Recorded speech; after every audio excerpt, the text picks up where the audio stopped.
할렐루야. 우리 주님의 크신 은혜와 사랑에 사랑하는 모든 여러분들과 함께 하시기를 주님의 이름으로 축원합니다. 여러분, 오늘 본문 말씀에 나오는 이 사가랴는 바로 세례 요한의 아버지입니다. 사가랴는 이 아이를 얻게 될 것이라고 하는 소식을 듣고 그의 입술이 열리지 않게 되었습니다. 그러다가 언제 그가 다시 말을 할 수 있게 되었는가 하면 이제 엘리자베스를 통해서 이 세례 요한이 태어나고 그의 이 태어난 아이의 이름을 많은 사람들은 그 아버지와 똑같이 사가랴라고 지으려고 할 때에 그리하지 아니하고 그 아이의 이름을 예언받은 그대로 요한이라고 그렇게 먼저 엘리자베스가 이야기하고, 또 사람들이 과연 그러한지 사가랴에게 사가랴가 아니라 당신처럼 사가랴가 아니라 지금 당신의 아내 엘리자베스가 말하는 것처럼 요한이라고 지을까요라고 마치 말하는 듯이 여러분 그렇게 이 사가랴에게 왔을 때에 사가랴가 요한이라고 그 이름을 적게 됩니다. 그래서 여러분 그 예언 받은 대로 이제 세례 요한의 이름이 요한이라고 지어지고 그렇게 아이가 태어나게 되었을 때 드디어 그의 입술이 다시 열려지게 되었습니다. 그래서 여러분 하나님께서 막아놓으신 그 입술이 여러분 다시 열려져서 여러분 그가 입술을 벌려 한 것이 바로 오늘 본문 말씀에 나오는 이 사가랴의 예언이기도 하고 또 이 사가랴의 찬양이기도 한 것을 우리가 말씀을 통해 만나게 됩니다. 그래 사랑하는 여러분, 오늘 본문 말씀에 나오는 이 사가랴의 이 예언의 이야기를 쭉 들어보면 여러분 이것의 상당수에 대한 내용은 사실은 여러분 그의 아들 세례 요한에 대한 이야기가 아닙니다. 다만 세례 요한은 오늘 본문 말씀에 나오는 것처럼 이 큰 일을 이루실 이 이스라엘에게 구원을 가져다 주실 것이고 원수의 손에서 건져내실 것이라고 하는 이 하나님의 역사를 예언하게 되는데, 이것을 이루실 분에 대한 여러분 앞길을 준비하는 자로서의 자기 아들에 대한 이것을 이야기하게 됩니다. 그래서 여러분 이 아이여 내가 지극히 높으신 이의 선지자라 일컬음을 받고라고 말씀이 나와 있는데요. 우리가 그 말씀 76절에 있는 말씀입니다.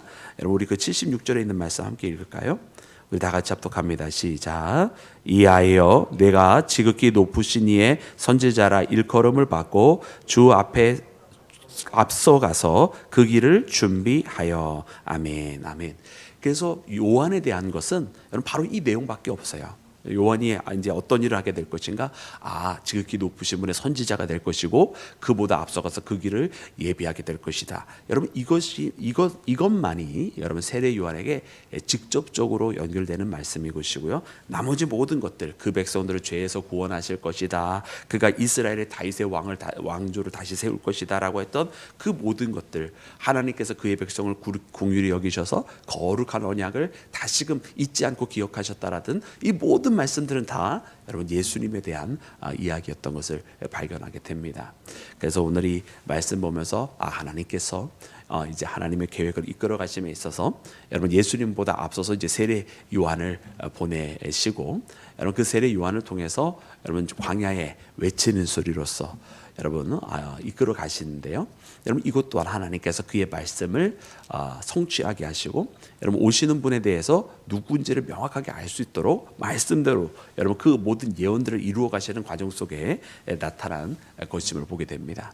그래서 오늘 이 말씀 우리가 다시 한번 묵상을 하는데, 특별히 오늘 이 사가랴의 예언 속에서 나타난 예수님의 모습도 우리가 먼저 발견하는 그런 은혜의 시간 되기를 주님의 이름으로 축원합니다. 여러분 그러면 먼저 하나님께서 그 이스라엘 백성들을 돌보셨다라는 말씀, 다윗의 왕조를 세우셨다는 말씀이 있습니다. 우리 그 말씀을 다시 한번 읽기를 원합니다. 우리 68절부터 우리 71절까지의 말씀을 우리 함께 읽겠습니다. 우리 다 같이 합독합니다. 시작. 찬송하리로다 주 이스라엘의 하나님이여 그의 백성을 돌보사 속량하시며 우리를 위하여 구원의 뿔을 그 종 다윗의 집에 일으키셨으니 이것은 주께서 예로부터 거룩한 선지자의 입으로 말씀하신 바와 같이 우리 원수에게서와 우리를 미워하는 모든 자의 손에서 구원하시는 일이라. 아멘, 아멘. 여러분 이 사가랴의 고백을 보면 여러분 하나님은 어떤 하나님이십니까? 여러분 그의 백성을 돌보시는 분이시고 또 그 백성을 속량하시는 분이십니다. 여러분, 속량이라고 하는 건져내시고 구원해 주신다라는 뜻이잖아요. 그래서 하나님께서 여러분 그 백성을 돌보시고 또 그 백성을 건져내시는데, 여러분 누구에게서 건져내시느냐? 원수에게서부터 건져내신다라는 거예요. 여러분, 이 원수라고 하는 이 개념은 여러분 작게는 이스라엘을 지금 괴롭히고 있는 세력, 역사적으로는 로마가 될 수 있을 것이고, 그 전 역사로 돌아가면 바벨론도 이야기할 수 있을 것이고 아수르도 이야기할 수 있을 것입니다. 그런 어떤 외부적인 세력을 이야기할 수 있을 것이에요. 그런데 오늘 말씀을 우리가 보면 장차 그가 그의 백성을 위해서 행하는 일, 그 구원의 일을 행하는 보면 여러분 예수님은 죄에서 우리 모두를 건져내십니다. 그래서 이것은 어떤 외부적인 세상에 있는 권세를 의미하는 것이 아니라 여러분 온 인류의죠, 우리 모든 인간을 하나님의 사랑으로부터 끊으려고 만들었었던 그저 바로 우리 사람들을 죄 가운데로 이끌어갔던 바로 원수마귀 사단을 의미하는 것입니다. 그래서 하나님은 어떤 하나님이시냐? 그의 백성을 돌보시고 그 백성을 속량하시는데, 특별히 원수마귀 사단으로부터 우리를 건져내시고 구원하시는 분이셔서 우리를 죄와 사망의 그 사슬에서, 그 죄와 사망의 어두운 그늘에서 우리를 건지시는 하나님이심을 여러분 고백하고 있는 것을 말씀을 통해 발견하는 우리 모두가 되기를 주의 이름으로 축원합니다. 여러분, 그래서 이 다윗의 왕조를 다시 세우시겠다고 하는 이 말씀도 마찬가지로, 그러면 여러분 이것이 육신의 혈통에 이어진 다윗의 혈통을 말씀하시는 것이 아니라 하나님께서 이 다윗의 혈통을 통해서, 즉 다시 말하면 우리가 물론 하나님께서 이것도 분명하게 이루어 주시는 것은 바로 요셉의 가계와 마리아의 가계가 다 다윗의 후손이었던 것을 우리가 보게 되는데, 그것을 통해서 하나님 말씀하시는 것은 무엇이냐면 영적인 하나님의 나라를 다시 세우시는 것. 그래서 이 육신의 어떻게 보면은 히브리 민족을 위한 나라가 아닌 예수 그리스도를 통해서 정말 하나님 말씀하신 대로 다윗의 뿌리를 통해서 하나님의 나라를 다시 세우시는, 하나님의 백성이 하나님 앞에 다시 서게 되는 여러분 그 나라를 세우는 것을 말씀하고 계시는 것입니다. 그래서 오늘 이 말씀을 보면 여러분 이 말씀은 바로 우리에게 주시는 말씀이에요. 왜냐하면 하나님께서 우리를 하나님의 백성 되게 하셨고, 하나님의 백성이라고 한다면 바야흐로 하나님의 나라의 여러분 구성원인 것입니다. 그는 하나님의 나라의 구성원은 더 이상 죄 가운데 머물러 있는 자가 아니라 죄로부터 건짐을 받았고 하나님께서 속량하셔서 원수마귀 사단의 영향 속에서 살아가는 것이 아니라 하나님의 영광 속에, 하나님께서 베풀어 주신 그 은혜 속에 살아가는 믿음의 사람인 줄로 믿습니다. 왜냐하면 하나님께서 돌보시는 하나님이시고 하나님께서는 속량하시는 하나님이시기 때문입니다.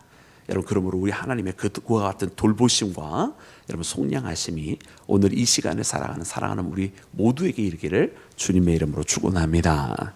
여러분, 또한 두 번째로 오늘 말씀해 보니까 여러분 이렇게 또 고백을 해주고 있습니다. 우리 72절부터 말씀을 다시 읽을 텐데요, 우리 75절까지 말씀을 함께 읽겠습니다. 72절부터 75절 시작.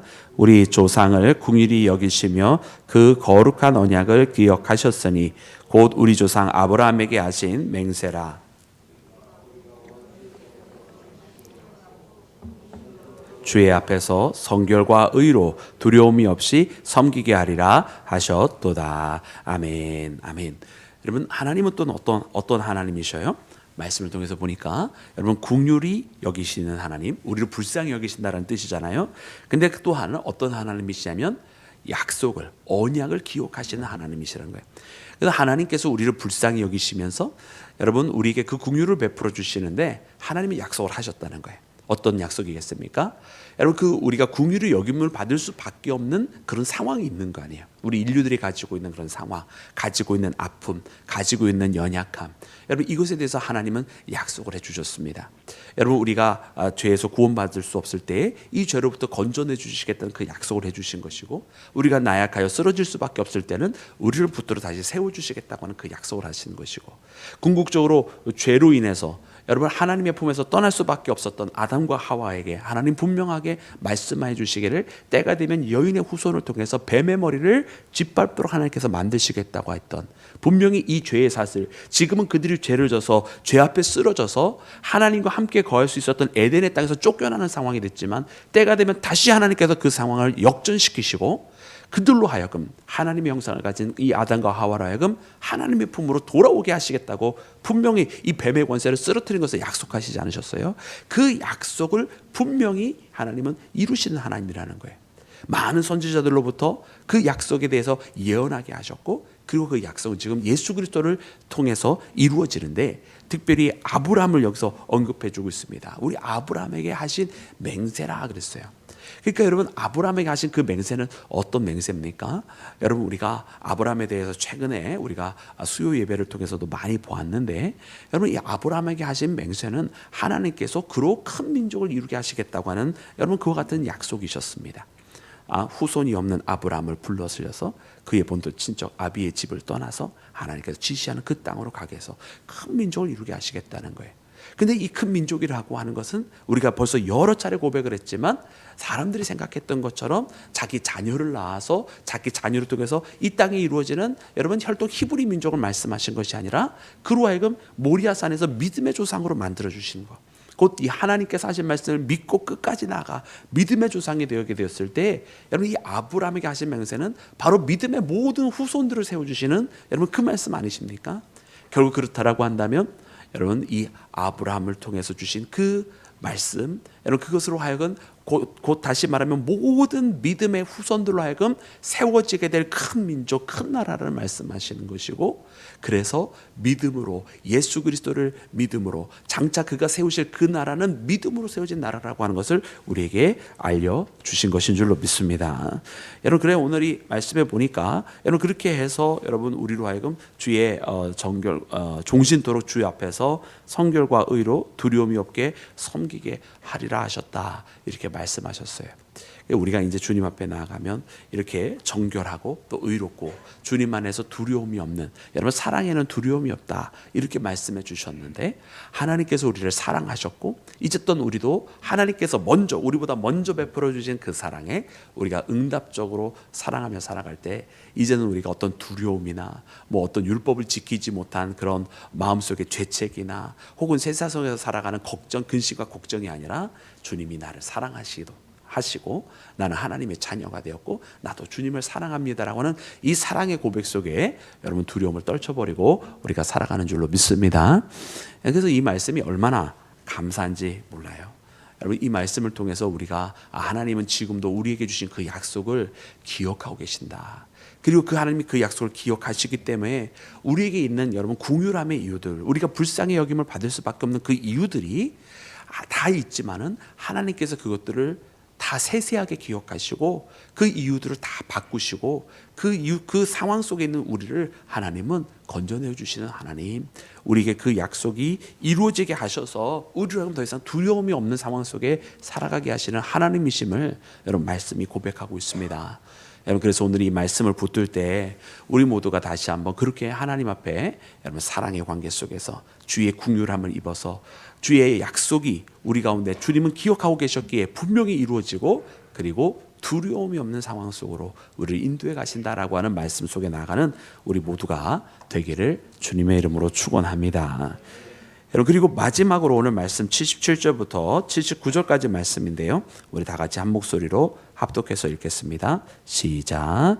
주의 백성에게 큰 죄 사함으로 말미암는 구원을 알게 하리니 이는 우리 하나님의 긍휼로 인함이라. 이로써 돋는 해가 위로부터 우리에게 임하여 어둠과 죽음의 그늘에 앉은 자에게 인도하시리로다. 아멘. 아멘. 여러분, 마지막 말씀에는 바로 그 구원의 주제가 다시 한번 다루어지고 있습니다. 여러분, 구원은 죄사함으로부터 시작이 됩니다. 그렇죠? 죄사함으로부터 시작이 되어서 우리에게 구원을 알게 하셨다 말씀하고 계시고, 그리고 또 말씀 78절에 보니까 하나님의 긍휼로 이것이 되어진 것이다. 이것은 우리의 어떻게 보면 대가로 주어진 것이 아니라 하나님께서 우리를 불쌍히 여기셨기 때문에 주어진 것이다 라고 말씀을 해주시고, 마치 돋는 해가 위에서 임한 것처럼 우리에게 그렇게 주실 것이다 라고 말씀을 해주십니다. 그래서 어둠과 사망의 그늘에 앉아있는 자들에게 평안을 주실 것이다. 여러분, 하나님은 이 말씀을 통해서 우리 인생들이 가지고 있는 궁극적인 문제가 무엇인지를 너무나 잘 알려주십니다. 많은 사람들은 불안함 속에 살아가는 것 같아요. 여러분 이 죄와 사망의 어둠 속에 있는 여러분 그들에게 평안을 주신다고 그랬으니까 이 죄와 사망의 가운데 있었던 이들이 하나님께서 부어주시는 그런 생명의 빛이 이르기 전까지는 그 평안함이 없었다는 이야기니까 뭐 다른 말로 바꿔서 이야기하면 그들에게 늘 항상 불안함이라고 하는 곳에 살아가고 있는 것 같아요. 오늘 많은 사람들은 그런 불안함 속에 있는 것이 아니냐. 앞길이 보이지 않고 앞이 어떻게 될지 모르니까 무엇인가 예상이 되고 예측이 되는 상황 속에 살아가야 사람들은 조금 안심을 하는데 그러지 못하고 한 치 앞을 바라보지 못하니까 그 불안함이 걱정이 되고 근심이 되고 그 불안함이 자꾸 무엇인가 움켜쥐으려고 하고 내게 다만 이 한 줌의 밀가루라도 있어야 이걸 가지고 하나의 빵이라도 만들 수 있어야 살아갈 수 있을 것 같으니까 사람들이 끊임없이 집착을 하게 되고 끊임없는 그런 어떤 불안함 속에 살아가고 있는 것이 아니냐 이런 생각이 듭니다. 여러분 오늘 사람들은 무엇을 걱정을 하는가? 여러분 때로는 많은 사람들은 자신의 상황들이 달라져야 된다고 이야기를 합니다. 그래서 달라지기를 원하고 바뀌어지기를 원하고 이대로는 힘들다라는 거죠. 누구나 다 이해를 해요. 그런데 정작 여러분 바꿔지기 위해서는 새로운 걸 시도를 해야 되고 다른 것을 해야 되거든요. 그동안 해왔던 것 그대로 해서는 달라질 수가 없습니다. 그런데 이 새로운 거를 시도하려니까 새로운 것에 대해서는 또 정작 그것을 하지 못하는 거예요. 왜 하지 못하냐? 모르니까. 앞이 어떻게 될지 예측이 안 되니까. 그것이 예측이 안 되니까 선뜻 나서지 못하고 불편해도 또 이렇게 해서는 뭐 크게 달라지지 않을 걸 알아도 자기가 익숙한 것을 자꾸 하는 경향이 있어요. 그게 사람입니다. 익숙한 것이 편하니까. 그러나 편안하다고 해서 좋아지는 건 아닌 것을 알매도 불구하고 이 익숙한 것을 쉽게 벗어던지지 못하는 우리 인생들을 발견합니다. 그러니까 끊임없이 그들 가운데는 여러분 이와 같이 정말 불안하면서도 여러분 거기 근심과 걱정을 견디지 못하는 여러분 그런 인생들의 모습을 너무나 잘 보여줘요. 근데 하나님은 어떻게 하셨느냐? 하나님은 그와 같은 인생 속에서 이제 그것은 그만이라고 말씀해 주시는 거예요. 네가 불안해야 할 이유가 더 이상 없다라고 하나님 말씀해 주시는 거예요. 하나님의 은혜의 빛을 비춰주시고 우리에게 주님의 구원을 허락하여 주실 때는 우리 가운데 있는 이 불안함은 사라지고 우리 가운데 주의 평안이 임하게 되는 것인 줄로 믿습니다. 사랑하는 여러분, 혹시 사랑하는 여러분 오늘 이 시간 이 새벽에 혹 불안한 마음을 가지고 오신 분들 계십니까? 여러분 그렇다고 한다면 예수님을 만나는 것은 이 불안함을 떨쳐버리게 하시는 주님의 은혜입니다. 예수님을 만나게 되므로 이제는 우리 가운데 분명한 한 가지 확실한 일이 생겨지게 되었어요. 예수님이 오셨다라고 하는 거 오늘 말씀을 계속해서 반복해 주시는 것은 무엇이냐면 하나님은 너의 그 아픔을 기억하고 계셨다고 말씀해 주시는 거예요. 그리고 하나님은 그 약속을 잊지 않으셨다고 말씀해 주시는 것이거든요. 그러므로 예수님께서 우리 가운데 오시면 하나님은 계속해서 나를 바라봐주고 계셨구나라는 겁니다. 하나님은 계속해서 나를 지켜보고 계셨구나.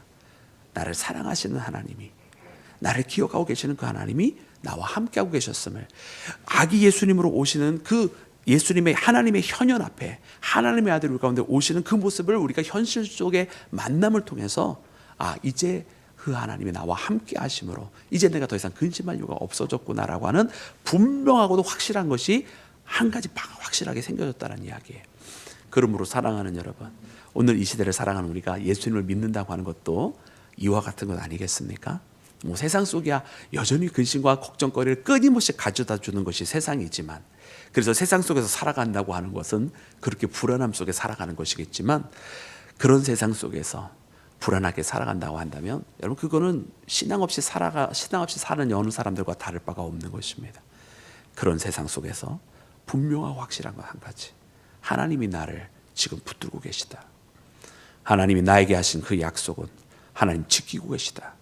하나님 그것을 위해서 지금도 움직이고 계시다라고 하는 분명한 여러분 이 확실한 여러분 그 메시지를 들으시고 여러분 예수 그리스도와 여러분 우리에게 허락해 주신 하나님의 아들 그 사랑을 통해 여러분 모든 불안함을 떨쳐내는 믿음의 자녀가 되시기를 주님의 이름으로 축원합니다.